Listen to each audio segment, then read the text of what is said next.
Chapter 41. There are no dumb plans. The elemental dire wolf howled as Cyranox was about to pick up his bag. With the strap still in hand, he turned around. Ice and snow flew past him as the strap slipped slowly from his grasp. He stood there for a solid minute, staring at it like a deer in headlights. After he pulled himself together, he took hold of the strap again. Then he stepped off to the side around the corner, before sliding down the wall. All right, so far it is not aware that I'm even in this tunnel.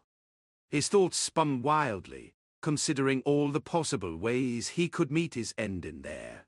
There are no ads, at least none that I saw.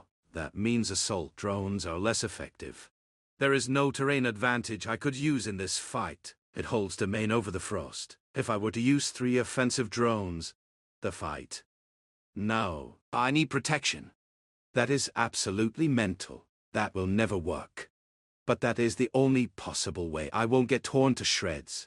With that, he grabbed his backpack, slung it over his shoulder, and ran through the tunnels until he reached the bomb-filled pit.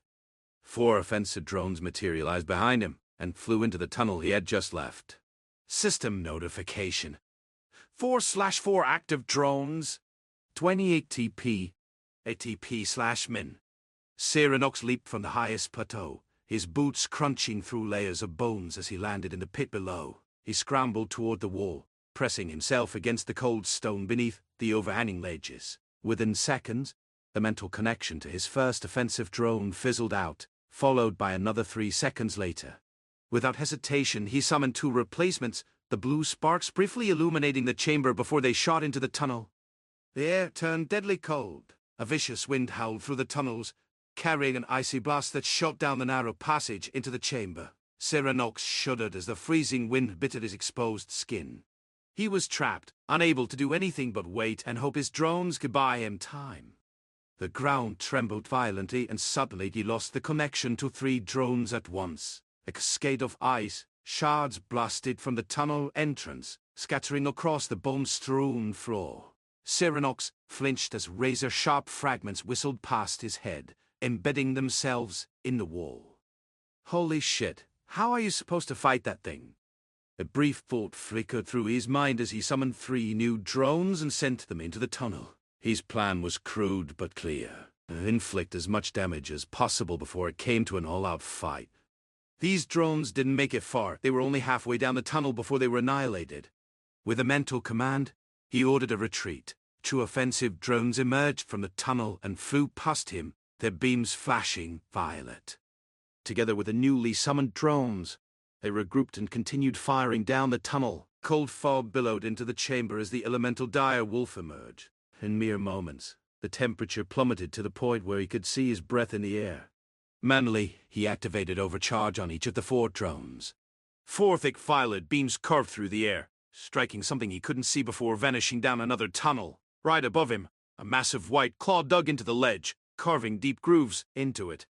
Its claws were clear like ice and yet strangely opaque. A few seconds later, 4 more beams shot out from the dark tunnel, hitting the now visible elemental dire wolf. It all came down to this gamble. If it saw him, it was over. The elemental dire wolf jumped down from the plateau and vanished into the tunnel, following the trail of his drones. This was the moment he had been waiting for. He repositioned himself below the plateau containing the tunnel it had just entered. As his drones reached the end of the tunnel, they fired until they were destroyed. Cyranox continued to lead the elemental dire wolf from one tunnel into the next, keeping himself safe within the bone pit. After nearly 5 minutes of this cat-and-mouse game, his TP had dropped below a third. He summoned another set of drones and sent them after it while making his way back to the chamber where he slew the alpha. While his drones played tag with the wolf, he climbed onto the 2nd level of the now ice-filled chamber. As his TP reserves ran almost dry, he watched his drones fall one after another, but he didn't resummon them. This will take 50 minutes. I just hope that thing doesn't regenerate. The minutes stretched on, each one counted in the slow recovery of his TP reserves, creeping past the halfway point. After another 10 minutes, the air grew suddenly colder. From the tunnel emerged the elemental dire wolf, its massive frame now bearing a slight limp. As it gathered itself to leap onto the 2nd level, 4 oval-shaped drones materialized in a flash of blue light, immediately forming a massive barrier above it.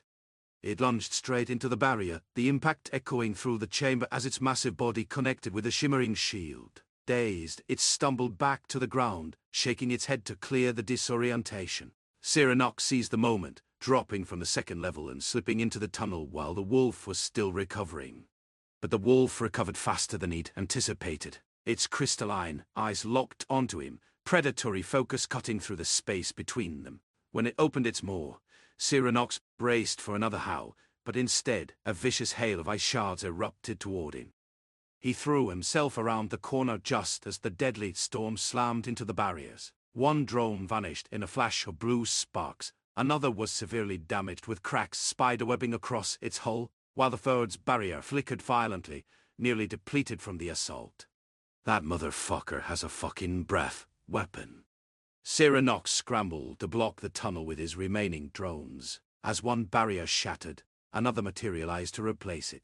He didn't even make it back to the bone pit before his defensive drones were shredded by another ice blast. In a single powerful leap, the elemental dire wolf crashed down into the bone pit below, where 4 offensive drones already waited for it. Positioned strategically near the ceiling at different points, 5 thick violet beams converged on the beast from all angles. Cyranox lowered his rifle slightly. Chapter 42. There is only the win. Bone splinters flew in all directions as the massive elemental dire wolf landed inside the bone pit.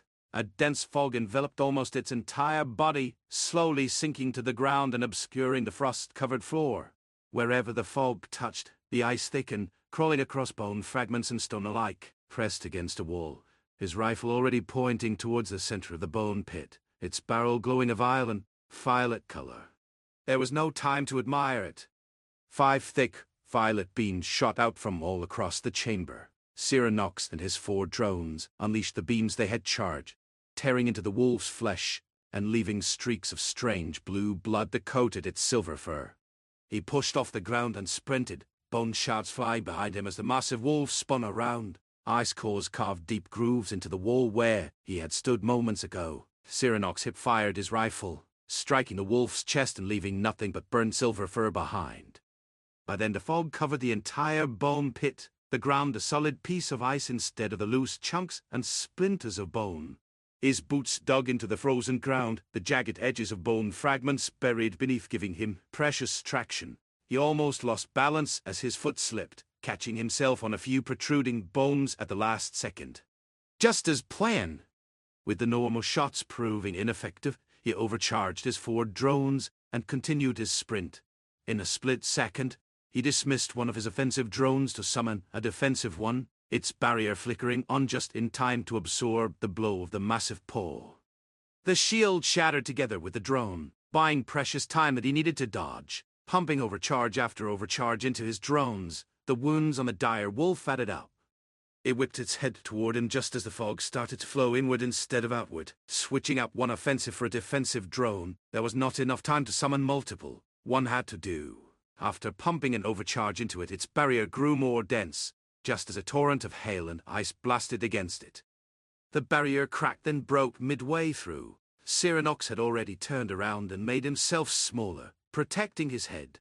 Shards of ice dug into his back. Ice clung to him like a second skin, each shard digging deeper with every ragged breath he took. Hot blood ran down his frozen back, the contrasting sensations of searing pain and numbing cold creating a dizzying spiral of agony. Every wound was pure agony, but it was better than the alternate to being paralyzed in this frozen hellhole, unable to move while the elemental dire wolf closed in for the kill.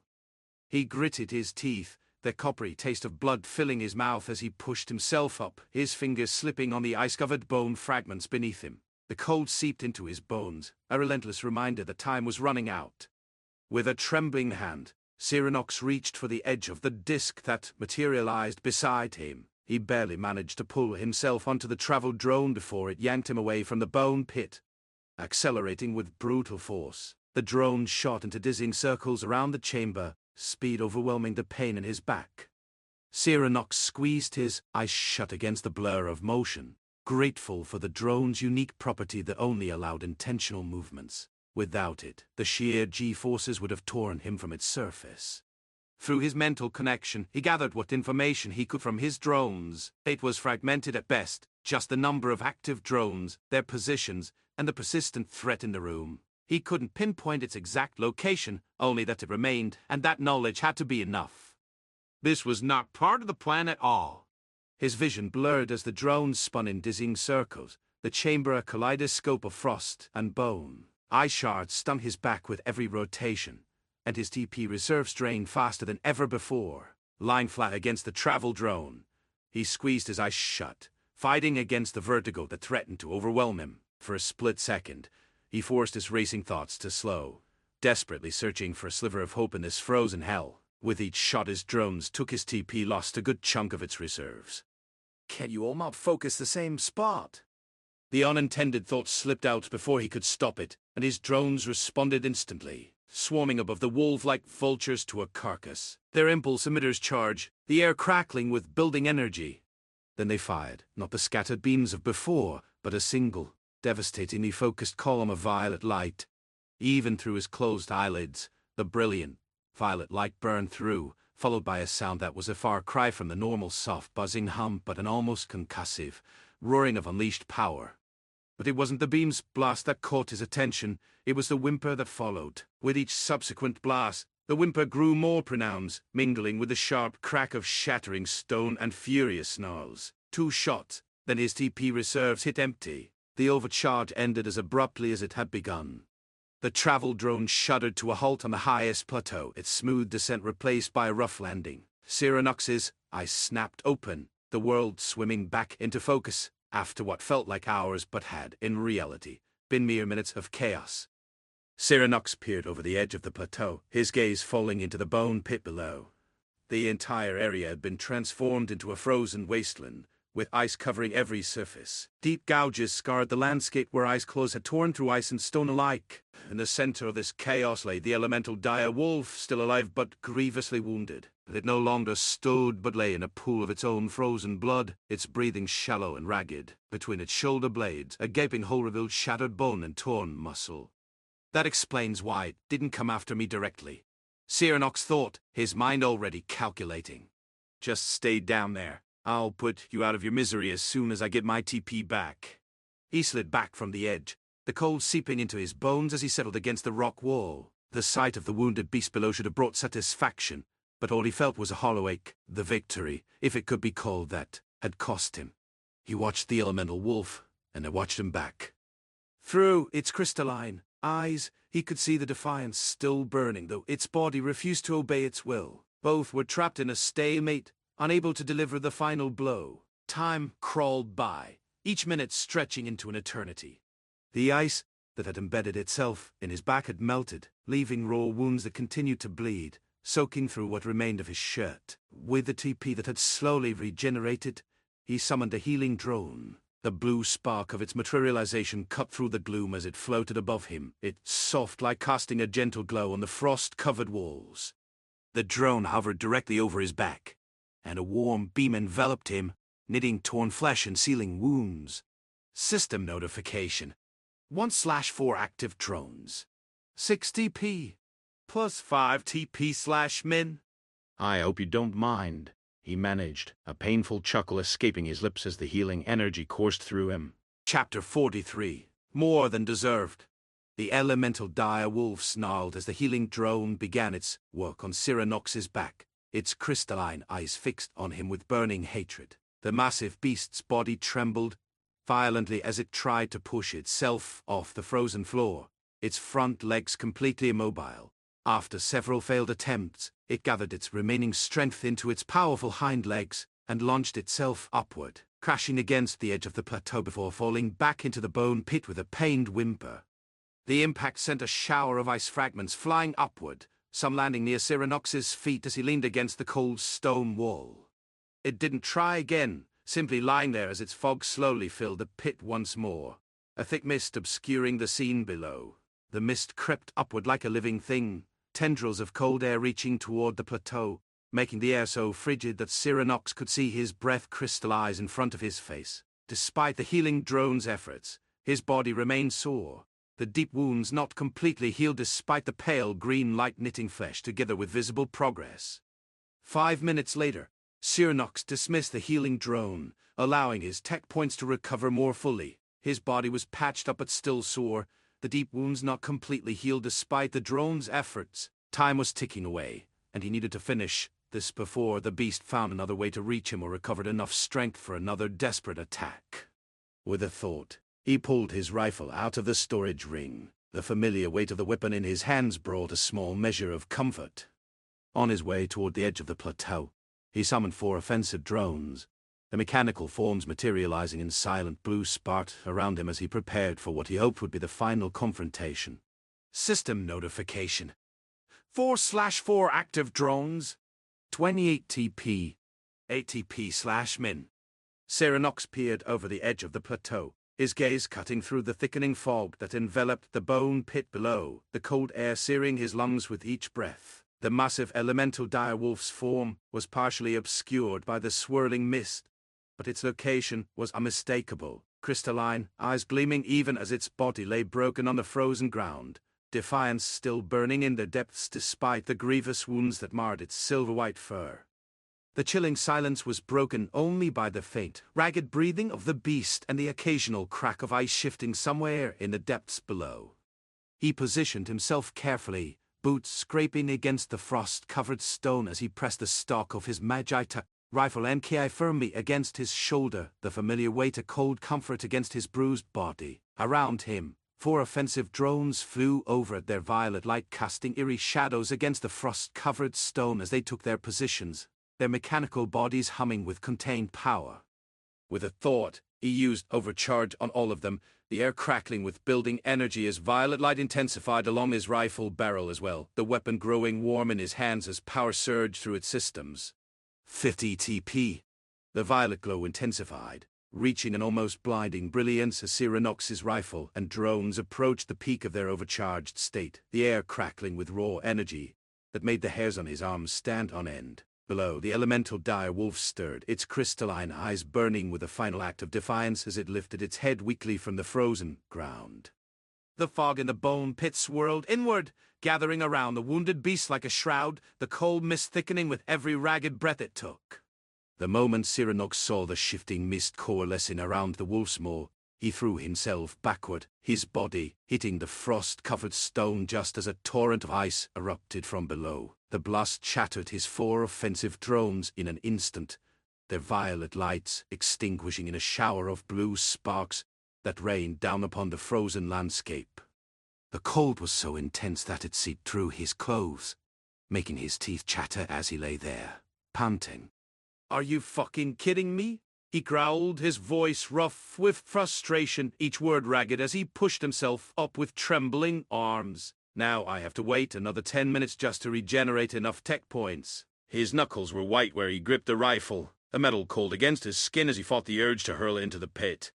20 minutes crawled by in agonizing slowness, the only sounds his own ragged breathing and the faint whimper of the wounded beast below, a reminder that the fight was not yet over. Cyranox waited, letting his tech points regenerate to more than twice what it had been before, his gaze never leaving the shimmering fog that concealed his adversary. Afterwards, he pushed himself back into position, his muscles protesting with every movement. He summoned his drones again and prepped the entire setup once more, this time without interruption, the violet glow returning with renewed intensity. All 5 beams fused into one, a single column of concentrated violet energy that was even more violent than before, the air vibrating with power as it tore through the mist.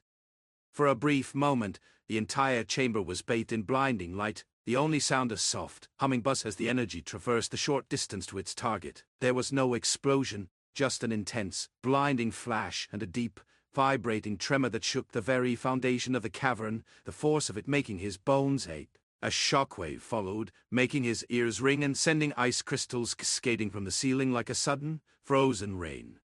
As the brilliant violet light faded and his vision gradually cleared from the blinding flash, he stared down in disbelief, the raw power of the attack still echoing in his bones.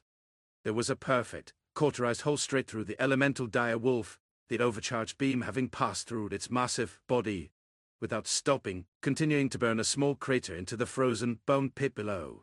The massive beast lay motionless, its crystalline eyes now dull and lifeless, the defiant spark extinguished by the concentrated energy that had torn through its very being. The scent of burned fur filled the frigid air, mixing with the metallic tan of blood that had frozen into grotesque sculptures around the corpse. Cyrenux found himself staring at the aftermath of the beam. A clean hole burned through the massive beast and into the frozen ground beneath it. As he processed the sight, a cascade of system windows flooded his vision, overlapping each other in a dizzying display that made his head spin, creating a chaotic mosaic that obstructed his view of the cavern below. He took a deep breath before letting it out in a slow sigh, the cold air burning his lungs as he slumped against the rock wall behind him, not even attempting to read through the notifications. "System," he muttered, his voice rough and ragged from the exertion and cold. "Could you maybe, just possibly, trim that down by a lot? There are 7 windows here." He ran a gloved hand through his sweat-dampened hair, the material stiff with frost, before adding, "and maybe prioritize the important ones next time." The windows vanished simultaneously, replaced by a single notification window that hung before him. System notification. "Congratulations, you are the first to clear the dungeon, Howling Caverns. Alert! You achieved first clear of Howling Caverns without a party. You have cleared dungeon, Howling Caverns. Plus 2094 80x. Bing, level up. You are now level 18. That's indeed a trimmed down version," he said while checking the notification, his voice raspy from the frigid air. "All right, level 18, slowly getting somewhere." The words were barely a whisper, lost in the vast emptiness of the frozen cavern. The sudden surge of power from the level up was already coursing through him, a warm current pushing back against the bone-deep cold that had settled in his limbs. Slowly, he climbed down into the bone pit, carefully lowering himself so he wouldn't slip on the treacherous ice that coated the floor. The frozen fragments beneath his boots crunched with each careful step, the sound echoing unnaturally in the silence. After searching around the dead beast, its crystalline eyes now dull and lifeless, and finding no chest, he summoned a travel drone, its blue light briefly illuminating the carnage around him. He flew toward the end chamber, the drone's passage a smooth glide through the icy tunnels, a stark contrast to the brutal battle that had just taken place. There, he finally found it. A dark wooden chest with silver inlays that seemed to absorb the faint light of the chamber. "Of course, it's all the way back there," he grumbled to himself as the drone curried him through the tunnels. The words barely. The lid groaned open, its protest echoing in the small space, revealing 4 items nestled within on a bed of dark velvet that seemed to drink the surrounding light. The first was immediately familiar. Another 8-sided lodestone, its multifaceted surface catching the minimal light and reflecting it in a dazzling array of tiny rainbows. Beside it lay a simple coin pouch, its leather worn smooth with age. Next to the pouch was what appeared to be a long, tailored coat, its material a strange hybrid of matte black fabric and interlocking metallic plates that matched the aesthetic of his gauntlet. The inner lining shimmered with the same faint blue energy that pulsed along the seams of his gauntlet. Finally, nestled in the corner were 3 E-grade skill stones, their surfaces smooth and cool to the touch. He reached into the chest, his fingers closing around the lodestone. The cool, smooth surface was a stark contrast to the lingering chill in his bones. A brief mental command sent it vanishing into his storage ring, disappearing with a faint shimmer. The coin pouch followed its way to familiar comfort in his palm before disappearing with the same thought. As he picked up the coat, recognition hit him. It was unmistakably part of the experimental Magitech version Roman 7 set. The interlocking plates matched his gauntlet exactly, pulsing with the same faint blue energy along the seams. Instead of storing it away, he slung it over his shoulder, the metallic plates cool against his back, the weight of it a tangible reminder of his growing power. Finally, he scooped up the 3 E-grade skill stones, their surfaces smooth and cool against his skin, before sending them to join the other items. Item. Name: Magitech Enhanced Coat. Type: Armor Coat. Rarity: the Epic. Level: 15. This coat is the 4th piece of the experimental Magitech version Roman 7 set. Designed for a dromancer who operates on the front lines, it provides not only physical protection but also enhances the user's connection to their mechanical servants. Its creation was a deliberate step towards blurring the line between commander and construct. System notification. Congratulations! You're set. Experimental Magitech version Roman 7. 3/5 maximum drone limit doubled? Wait, 3. Does it count the gun as part of the set? The question hung in his mind for a fleeting moment as he processed the implications. He clenched his jaw, The frustration building like a dam about to burst. What do you mean by doubled? I can't even manage 4. His voice echoed off the frozen walls, the sound raw with disbelief and anger that had been simmering beneath the surface since the battle's end. Chapter 44. Aftermath of the Howling Caverns. Cyranox slipped his arms into the coat, the metallic plates shifting with soft mechanical clicks as they sensed his body contours. The plates moved with an almost fluid grace, molding themselves to his form like a second skin. A moment later the sensation transformed as the suit activated, the plates locking into place with a series of satisfying clinks. It fitted perfectly, as if tailored just for him, the weight distributed evenly across his shoulders and back. The faint blue energy along the seams pulsed gently, connecting with his gauntlet. He made his way to the back of the chamber, where a familiar blue glow emanated from a portal, the exit from the Howling Caverns. Soon after, he found himself standing on a small mountainside ledge, the air crisp and thin compared to the oppressive atmosphere of the dungeon. The sky was dark, a vast canvas of deep indigo dotted with countless stars, only a few wispy clouds drifting across like ethereal brushstrokes. His breath caught in his throat for a second as he took in the expanse of the star-filled sky, a sight so clear and brilliant it seemed almost unreal. Never had he seen the heavens without the light pollution of the city, where artificial glow had always diminished nature's grand display. The sight was breathtaking, and for a moment he simply stood there, a small figure in the vastness of the world around him, dwarfed by the sheer scale of the universe above and the wilderness below. The night air carried the scent of pine, a refreshing change from the blood and ice that had filled his senses for hours. Out of habit, his hand went to his shoulder, his fingers finding only the cool, plated fabric of the new coat where his backpack should have been. He froze, his mind racing back through the chaos of the battle, the frantic scramble for cover, the desperate evasion, the mad dash to safety. He could picture it vividly now, the pack line abandoned in the tunnel, left behind in his haste to escape the elemental dire wolf's final assault. The realization hit him. The tea he had been saving, the emergency rations, all gone. Damn it all, he muttered, the words barely audible above the whisper of the mountain wind. The tea, the supplies, the loss seemed trivial in the grand scheme of things, but after the ordeal he'd endured, the thought of returning empty-handed and without even a simple comfort like his sweet tea was frustrating beyond measure. He stood there for a long moment, staring back toward the dungeon entrance as if expecting his belongings to miraculously appear from the darkness.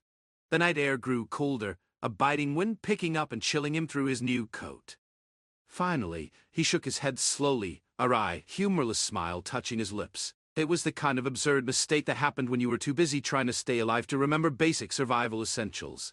Forgot the damn backpack, he said to the empty mountainside. Well, I suppose I wanted to go home anyway. The statement was half rationalization, half resignation. The tower, his new guild headquarters, awaited. With that, a travel drone appeared before him in a flash of blue light, its familiar hum a comforting sound in the vast silence of the mountains. Without hesitation, he stepped onto its surface, and it shot off in the direction of the clearing, where his guild fortress stood like a sentinel against the night sky. System notification. 1/8 active drones. At the corner of his vision a small notification window popped up, and he chuckled softly at the trimmed-down version of it. That's much better, he thought while flying through the cold night air, the wind whipping against his face as the travel drone carried him swiftly through the darkness. 20 minutes later, his boots touched the soft grass of the clearing, the impact barely making a sound. A faint scent of blood and fur lingered in the air, a grim reminder of the recent battle. Soft movement came from behind as he was on his way into the prefab house, his hand instinctively reaching for his rifle. In a fraction of a second, he summoned a defensive drone, its barrier forming behind him with a faint shimmer. His rifle raised and glowing faintly with violet energy, just as something struck the barrier, the impact resonating with a dull thud. In one singular motion he spun around and fired, the movement so fluid it was almost reflexive. The beam hit the target dead center, the impact staggering it backward as it smashed into the ground with a sickening thud. Through the fading light, he saw Iris, her eyes wide in shock, her mouth slightly agape. His heart hammered against his ribs, adrenaline surging through him as he stared at her, the reality of what he had just done sinking in. His rifle trembled in his hands, the violet glow along its barrel fading as he lowered it slowly, his mind reeling.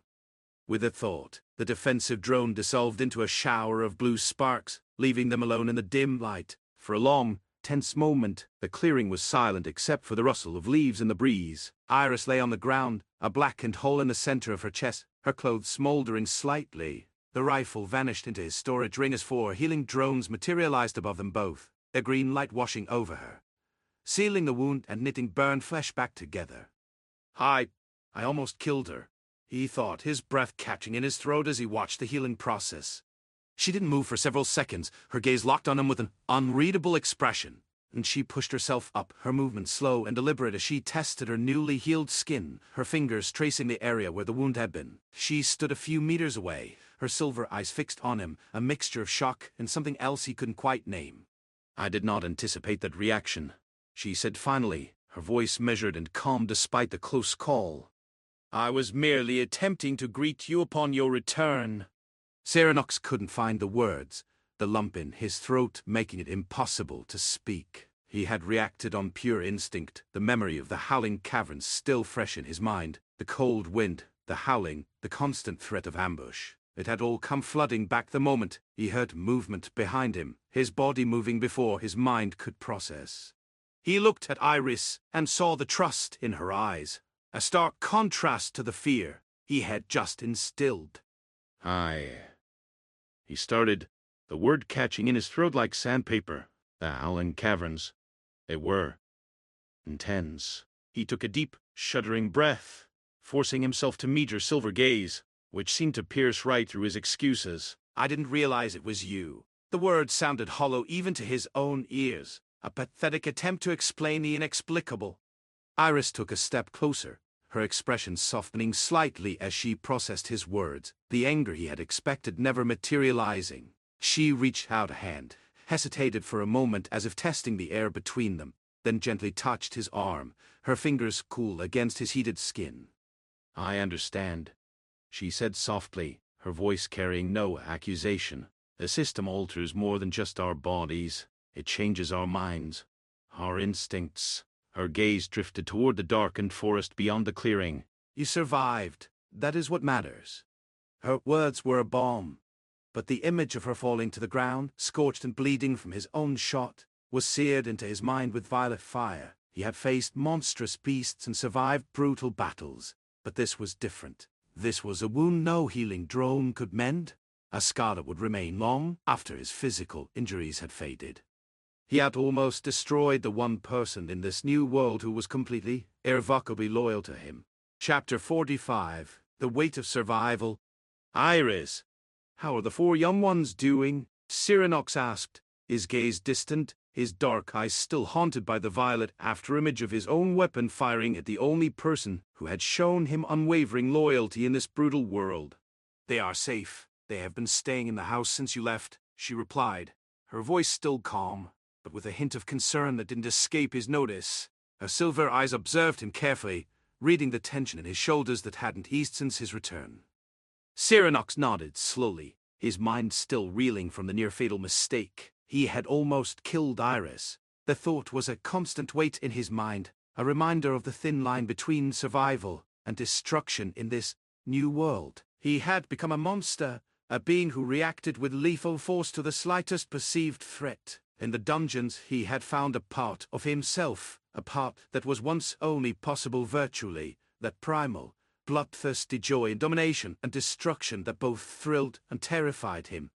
He forced the memory of the Howling Caverns down, burying it beneath layers of cold necessity, just as he had buried every other regret from his past. There was no luxury of dwelling on mistakes, only the brutal march forward. The weight of what he had almost done to Iris settled in his gut like a stone, but he pushed it aside. What was done. "Get them ready," he said, his voice flat, devoid of the warmth it might have held just days ago. "We're heading out. I've checked all the dungeons nearest this campsite. One of them is level 5. Good experience for them." He turned from her, his gaze dropping to the ground before moving toward the sheds. The wooden doors creaked as he pulled them open, revealing shelves stocked with preserved food and basic supplies. He filled his storage ring until the system notifications confirmed it was at half capacity, his mind calculating exact portions for the journey ahead. When He returned to the center of the clearing. The house door swung open. 4 women emerged from the prefabricated house, their movements hesitant as they stepped into the dim moonlight that filtered through the surrounding trees. Their faces were gaunt, eyes wide with the terror that had yet to fade from their abduction, the memory still fresh like an open wound. Clad in mismatched garments that hung loosely on their frames, they clustered together as if proximity might offer some measure of protection against the cold night and their captor. His gaze settled on a young Asian woman, her long black hair tangled around her pale face, the moonlight catching in the dark strands. In his mind he closed the distance between them in 3 strides, his fingers brushing against her cheek as he tucked a stray lock behind her ear, feeling the softness of her skin.